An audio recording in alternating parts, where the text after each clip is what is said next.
Now, you are once again taking a look at this post from Dr. Eli David, as he does say that Iran's official Telegram channel published that photo showing the direct hit at Netanyahu's residence there, again in a coastal community of Israel. He does say they are taking pride in their assassination attempt, but asks, does Iran's supreme leader's residence have similar bulletproof windows? A lot of questions here about how Israel will respond, so we'll keep you posted on Live Now from Fox.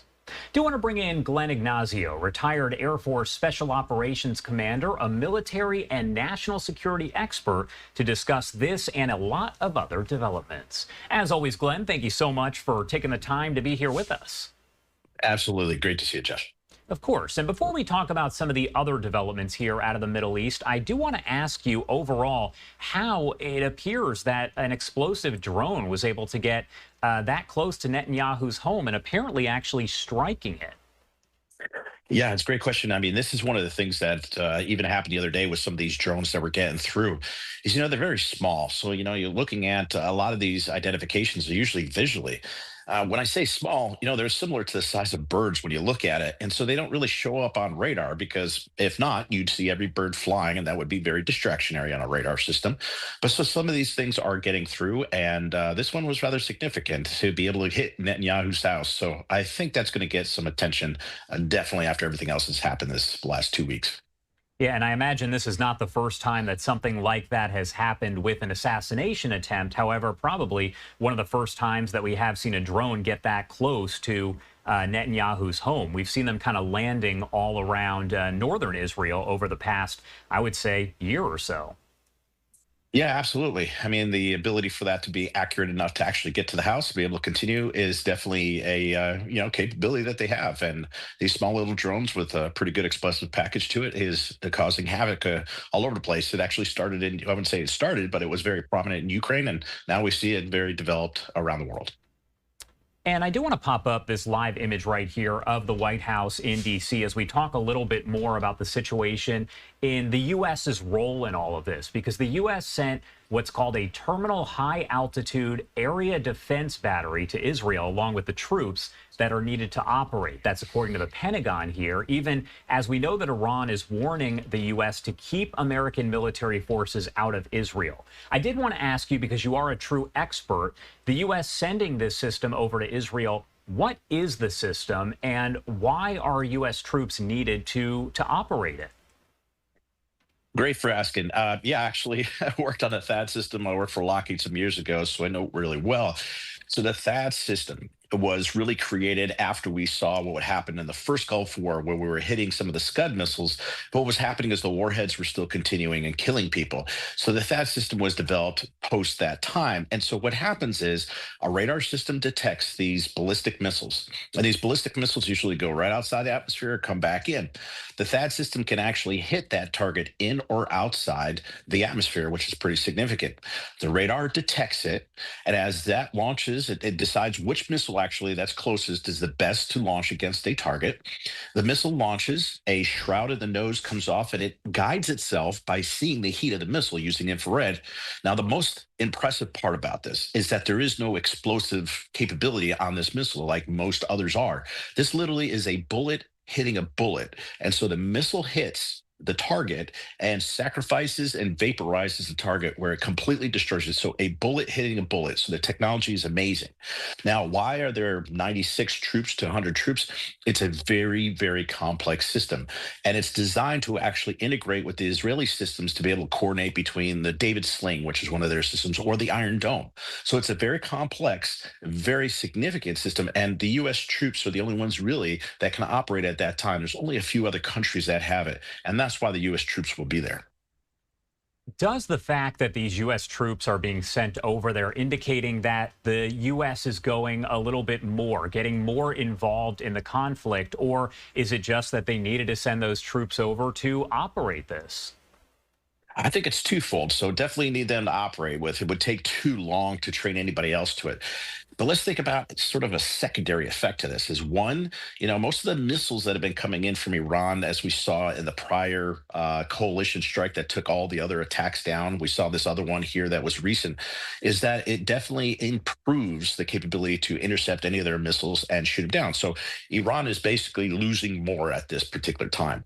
But the second degree effect is we also have U.S. troops on the ground. So if U.S. troops, and I pray this never happens, is maimed or killed or anything happens from an Iranian attack, you have now the U.S. military involved in an operation against Iran. Now, of course, those are for the leadership to make the decisions of that, but that would be a very big deterrence for Iran to want to strike Israel.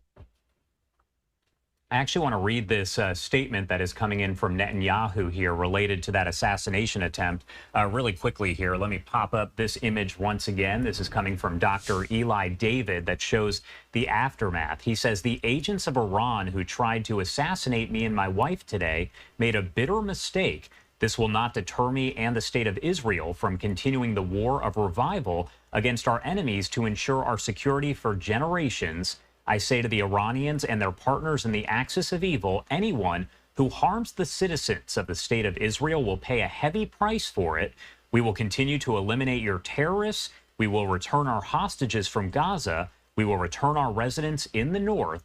We will achieve all the war goals we set, and we will change the security reality in our region for generations. Together we will fight, and with God's help, together we will win. Again, a report here, a statement just coming in from Netanyahu after that assassination attempt. So I did want to make sure to mention that here.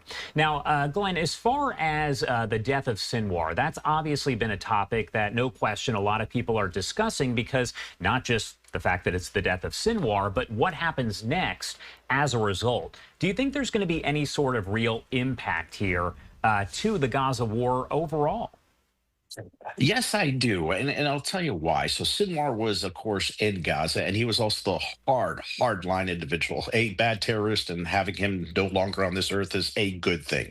But the part was he basically designed and executed the particular October 7th attack against Israel. So that was rather significant as far as that's concerned.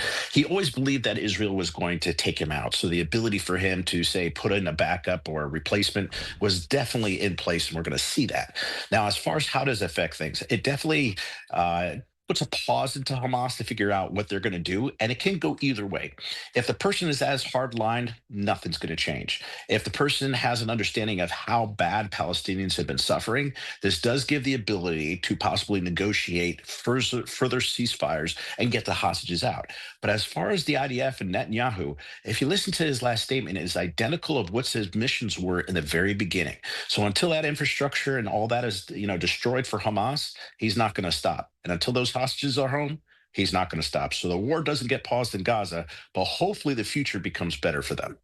And I did want to ask, because we know that when Sinwar was killed, there were no hostages that were found around him. And there has been discussion over the last year that he was surrounding himself with hostages to essentially use them as human shields. So is that concerning when you hear that there were no hostages around him?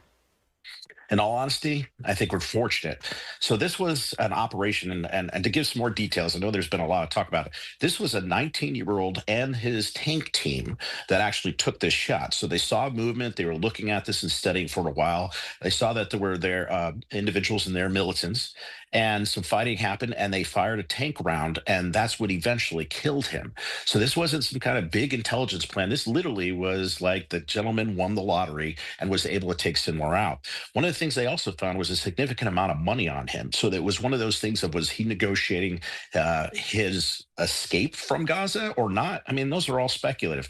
But the big thing about it is that it was completely a target of opportunity without planning. And the idea that hostages were supposed to be around him and not, that's a smart thing. And I think it's because it was this target of opportunity. If there was planning of evading and other things, I think he would have put human shields behind him like he has, unfortunately, with the Palestinians.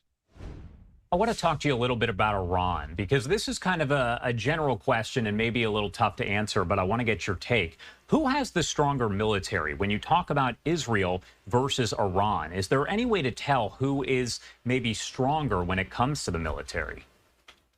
Yeah, actually, that's a rather simple answer is definitely Israel, and I'll give you a reason why. Is because of the advancements and the capability that Israel had, the back in the United States with some of the most advanced systems that exist.